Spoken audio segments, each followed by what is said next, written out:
আসন্ন Indian super লিগের আগে প্রত্যেকটা দলই নিজেদের দল গুছিয়ে নিতে চাইছে, পিছিয়ে নেই মোহনবাগান সুপার জায়েন্টও।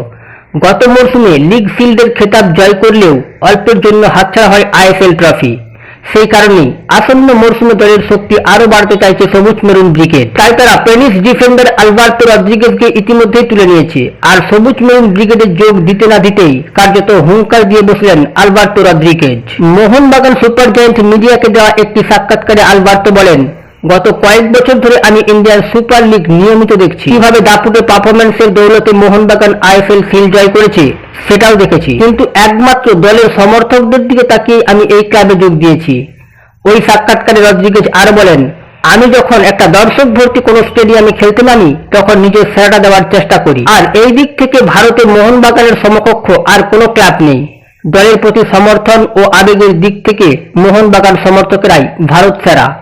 আমার প্রাথমিক লক্ষ্য হবে আইএসএল ফিল্ডটা ধরে রাখা, পাশাপাশি এই ক্লাবের হয়ে প্রতিটা টুর্নামেন্টে জয়লাভ করা। অন্যদিকে মোহনবাগানের হেড কোচ হোসে মলিনাও রদ্রিগেজকে পেয়ে বেশ আনন্দিত।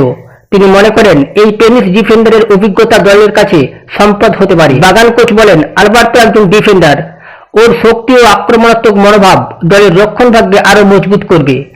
একজন ভালো ডিফেন্ডার হওয়ার পাশাপাশি ও প্রতিপক্ষের আক্রমণ বানচালও করতে পারে।